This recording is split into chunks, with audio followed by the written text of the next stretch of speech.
Ito na. Magkakabit na ako nitong cylinder head. Ngayon, pakita ko lang yung itong gasket nito. Ito, may steel gasket yan dyan sa ilalim. May steel gasket yan. Tapos itong mga rubber na to, para dito yan, sa linya ng tubig. Yan.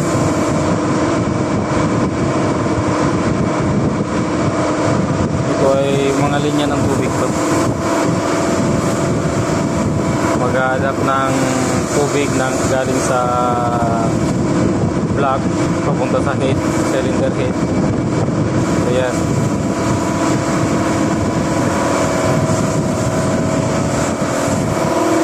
Ayan. Ito yung napaka-importante nito dito.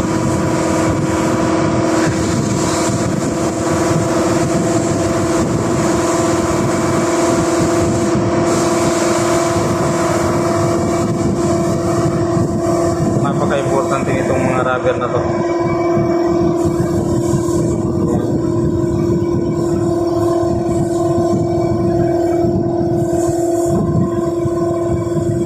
Tapos itong maliliit na to, ganun din.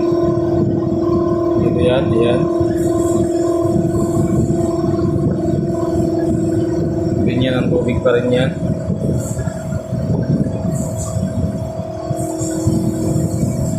Yan.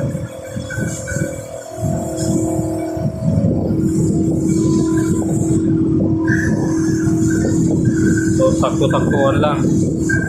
Ito, o-ring na to, napakahalaga nito. Langis ang pinipigilan nito.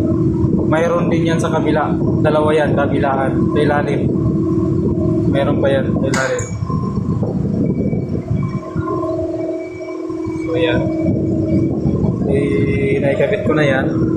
Ito ay, pag nagkakabit itong cylinder head nito, ito dapat talagang naandyan yan.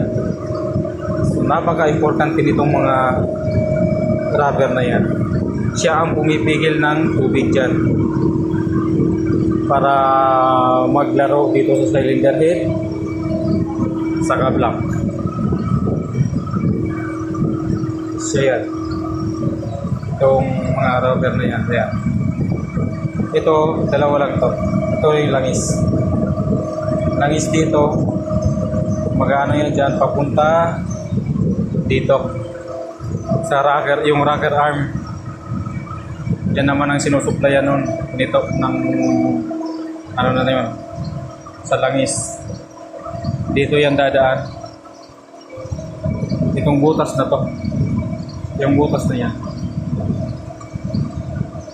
Tapos pupunta yan doon sa may rocker, yung rocker arm. Doon na yan pupunta. Kaya yan, yung mga ano na to is napakahalaga nito. Kasi ito, tubig, pupunta dito pag magkaroon ng kulang to. Tapos yung oil naman ito, maglulubricate naman ng langis dito. Saka dun sa rocker, yung rocker arm niya, siya naman na maglulubricate dun. Yan. So, ayun na. Kasalpak ko na to. Hindi na ako mag-video kung magsalpak nito. Kasi madali lang naman pagsalpak niyan. Basic na pagsasalpak niyan. Basic lang pagsasalpak itong head. Ang ano lang ito mga to. Ito talaga napakahalaga nito. Dito sa cylinder head. Tapos ito yung gasket niya. Lalagyan ko rin itong gasket na. Ito. Yan. Ito ang cylinder head gasket. Ito yan.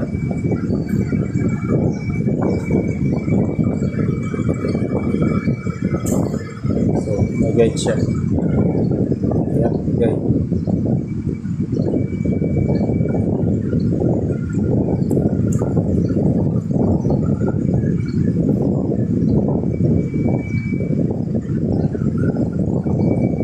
So yan na ito.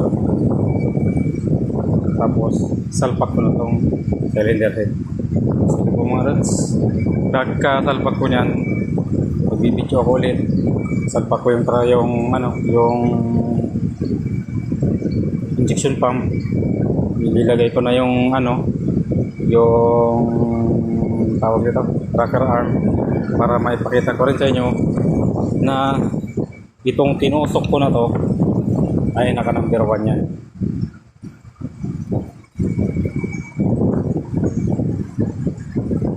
Sige po mga lods, salamat sa panonood.